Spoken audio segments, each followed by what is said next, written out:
9 часот и 33 минути, продолжуваме понатаму, зборуваме на уште една интересна и такако актуелна тема по трагедијата во Кочани, а со фокус врз младите, имено како последните случувања во јавноста влијаат врз младите и како да се работи со учениците со цел задржување на нивниот интерес во процесот на образование, како школските и воншколските практично активности, како книжевни клубови, драмски секции, хорови и слично, може да помогнат во социализацијата и канализирање на набојот од негативната енергија која што од сите случувања се акумулира кај младите. Како изгледаат часовите споредено од минатото, а како изгледаат денеска и како се менувал образовниот процес низ годините, темата која што во следните минути ја обработува нашиот драг колега Никола Станков во разговор со Марина Ристовска, која што речиси 2 децении е професор по македонски јазик и книжевност во Скопската гимназија Никола Карев. Ова утро разговараме со професор Марина Ристовска, професор по македонски јазик и книжевност во Скопската гимназија Никола Карев. Со неја ќе позборуваме за тоа како сите оние настани кои одекнаа во јавноста во последниот период влијаат врз учениците, врз младите и врз нивниот развој. Професор, ќе благодарам што ја прифативте поканата на Сител ова утро и првото прашање веднаш нека ни биде како овие состојби во јавноста и трагедијата која се случи во Кочани влијае врз учениците кои имаа можност во прво лице да видат дека системот е срозен. Така, најпрво сакам да изразам длабоко соучувство кон семејствата на жртвите, на страданите кои ги изгубија своите најмили, своите чеда и секако побрзо опоравување на повредените, побрзо да се вратат во своите домови и тие што се лекуваат надвор од државата и тие што се лекуваат овде. Во однос на прашањето за последново случување, за последнава трагедија која е на всушност национална трагедија, најголема национална трагедија што се случила во поновата македонска историја после катастрофалниот земјотрес 63-та за кој сведочат постарите генерации, ние добивме некои насоки од Министерството за образование и наука како да се справиме во кризна ситуација. Тие насоки беа во контекст на тоа тие 7 дена, на жалост, додека трае учениците да не се презентира нова содржина, да не се даваат тестирања, проверка на знаење, туку едноставно да се обидеме да иницираме разговор со нив, да им пружиме психолошка поддршка и едноставно да дадеме да покажеме едно соучуство, колективно соучуство кон целата ситуација. Тоа е она што го добивме од Министерство како насока. Меѓутоа, фактичката состојба беше таква што кога јас во понеделникот, првиот ден влегов во класовите, каде што влегам само во 4-та година, во сите класови беше тишина. Јас во сите овие години работа не сум доживеала таква тишина во класовите, едноставно мачна тишина, траурна тишина. Сите молчеа и гледаа во подот. И јас требаше да им зборувам едноставно да им кажам како да однесуваат, односно да им пружам некоја психолошка поддршка или некои насоки како да се справат со стресот. Верувајте, тоа ми беше најтешка работна задача и најтешка методска единица во животот.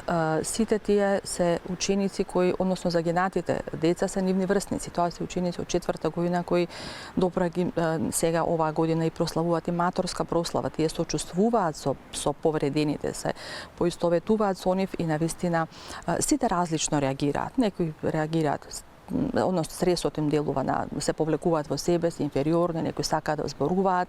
Меѓутоа, како и да е, првиот ден беше тивко и дадоа иницијатива тие, од самите ученици потекна иницијативата, односно од ученичка заедница, да организираат во холот на училиштето едноминутен молк во чест на загинатите нивни врсници. Меѓутоа, после веќе вториот, третиот ден, кај нив се јави гнев, се јави револт. Почнаа да зборуваат се погласно, револтирани и на системот, и на нас возрастите, бара вина во сите нас за тоа што се случило. Сепак, она дискотека шупа, како да наречам, што целиот свет ја виде, е всушност метафора на нашето општество кое се распаѓа. Да не се изразам толку грубо, меѓутоа е така. Како школските и воншколски активности влијаат врз младите и можноста да го канализираат својот гнев, разочарување и набој на негативни чувства преку нив? Така, имаме ние во училишни активности, проектни активности, во рамки на што се одржуваат и хуманитарни активности, спортски активности. Еве конкретно вчера помина соопштение дека ќе има некој спортски турнир кај што ќе биде од хуманитарен карактер, што парите ќе се дадат за потребите на настраданите. Значи сите тие всушност се активности кои учениците самите ги одбрале. Сите тие се активности кои односно области кон кои учениците имаат афинитети и сакаат да ги прават. Кога тие се чувствуваат дека се, како да кажам, на свој терен, имаат чувство на припадност, чувство на заедништво, дека прават нешто заедничко, нешто групно. Особено сега во оваа ситуација е многу важно затоа што колку тагата е како најсилна емоција, сите различно манифестираат тагата и затоа беа и насоките да немаме некои посериозни методски единици, односно предавања, затоа што човек кога е во тага нема концентрација, нема фокус за да може нешто да работи. Меѓутоа, потребно е нешто да прават за да не размислуваат, за да не имаат оние црни мисли да се продлабочуваат, па било што да прават, макар и еве да прават нешто во училишниот двор, да садат цвеќиња, да чистат, да работат нешто заедничко, еве да организираат некаква хуманитарна акција каде што помошта ќе ја насочат некаде каде што е потреба, меѓутоа да бидат заедно, да бидат во група, да имаат чувство дека прават нешто полезно. Мислам дека тоа сепак ефектите ќе бидат многу пополезни отколку да се затворат во себе и да тагуваат. Иако пак ќе кажам, секој различно ја манифестира тагата и на различен начин наоѓа излез за да може да се справи со неа. Училиштето е образовна институција и како таква секојдневно и вие како родители, како педагог сте во контакт со децата. Како тие да се изведат на правиот пат за да се изгради младина која ќе ги почитува начелата на одговорно и морално однесување? Па таа триада што ја споменавте, родител, професор, наставник и ученик, секогаш всушност е она како да кажам, појдовна точка од каде што треба да функционира тој воспитно образовен систем. Таа соработка е многу важна и е клучна особено во воспитниот процес, образовниот веќе си е нешто друго. Така што соработката со родителите е многу важна, се потекнува од семејството, нели сите она прва примерна поддршка треба да пружи семејството, ние сме партнери во воспитувањето на учениците. Педагошко-психолошката служба им е секогаш отворена и достапна на учениците, меѓутоа и класниот раководител е она прва карика која треба ученикот да кај која ќе се обрати за било каква потреба, за било каква психичка криза и така натаму, па понатаму се упатува дали треба педагошко-психолошка служба или некаде повисока инстанца. Многу е важна довербата во оваа ситуација. Многу е важно ученикот ако почувствува потреба, ако почувствува дека сака да разговара, да не се плаши да се обрати и до класниот раководител и до психологот во училиштето. Ние им организираме и работилници за решавање проблеми, за решавање некакви, ако има потреба, насилни ситуации каде што тие сите седнуваат во круг, еден спроти друг, сите се гледаат, оној ај контакт е многу важен и секој пред секого да си го каже проблемот за да може да се најде едно групно колективно решение ако дозволува ситуацијата. Така што довербата кај учениците и да се надмине стравот и да проговорат за проблемите со кои се соочуваат е многу важен, бидејќи секој потиснат проблем, како што ти кажа на почетокот, понатаму резултира и рефлектира во нешто друго. Вашето дводецениско искуство во работата во образовниот систем ви даде можност да видите како се менуваше процесот на настава низ годините, како изгледаат часовите во минатото во споредба со оние денеска и како технологијата го смени процесот на учење. Еве да речам, ја смени ли технологијата магијата на книгата, на печатениот збор? Да, за жал, за моја голема жал, ќе кажам дека е така.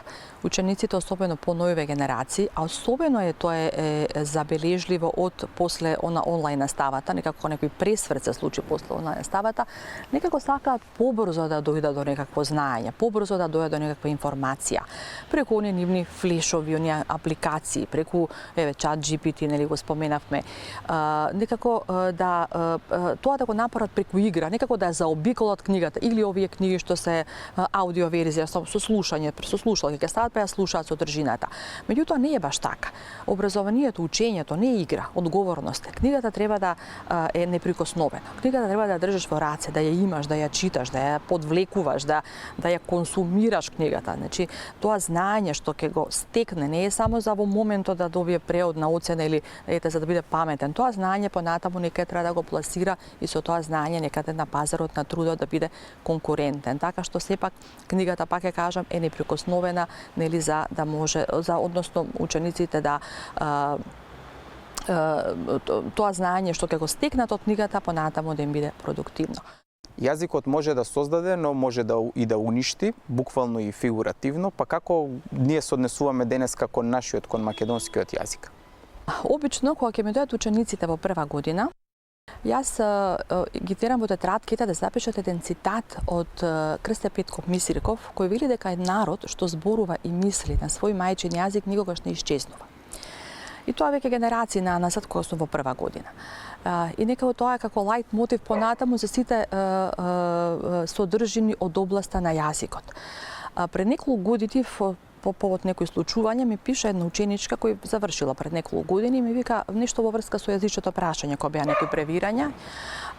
Ученичката вели професорка, вели се сеќавам дека како прва година кога бев на цитатот што ни го кажавте, го запишавме во тетратките, вели тетратката не ја чувам, но тоа многу добро го запаметив и еве баш во оваа ситуација се сетив на вас. Значи тоа е една, како да кажам, еден импулс дека всушност не е залуден нашиот труд за зачувување и за негување на нашиот македонски јазик. Нашиот драг Блаже Коневски рекол дека јазикот е нашата единствена неподелена татковина. Меѓутоа, за жал, во практика гледам дека учениците некако како да се оддалечуваат од јазикот. Ги забележувам дека на клупите им стои литература напишана на англиски. Читаат англиски книги, читаат англиска литература. Некако како да го занемаруваат македонскиот јазик. Еве сега ова е да искористам приликата да дадам една порака до сите гледачи да читаат книги на македонски јазик, да читаат македонски автори, да пишуваат со македонски букви, со македонско писмо, да пишуваат пораки, објави, текстови, да ги учат своите деца дека македонскиот јазик е убав јазик. Затоа што јазикот е како генот. Се додека се зборува, додека постои, никогаш нема да исчезне. Се додека се негува, ќе постои и нема да исчезне. Доколку младите се иднината на една држава, каква иднина очекува Македонија и што можеме ние да направиме таа иднина да биде малку посветла? Апсолутно системот е оној кој треба да се грижи прво за младите, бидејќи младите се нашата иднина. Младите оној на кој останува и општеството и средината и светот воопшто. Значи младите се оние во кои треба да се вложува од најмали нозе. Јас би рекла уште од градинка на почетокот да се тој воспитен процес, тој воспитно-педагошки процес почнува, се иницира, па понатаму продолжува во основното образование, ти кои доаѓаат кај нас во средно училиште, веќе се на некој начин формирани, ние сме тука да ги домотивираме или да демотивираме, зависи од нашите способности. Тие на почетокот кога се мали, некако се со поголем ентузијазам водат во училиште. Како понатаму од годините некако како да училиштето им е наметнато и тоа постојано го зборуваме дека за средното училиште е задолжително и ние мора да им кружиме тука и безбедна средина, меѓутоа сепак сме ние тие кои понатаму ја градиме иднината, односно треба да изградиме и да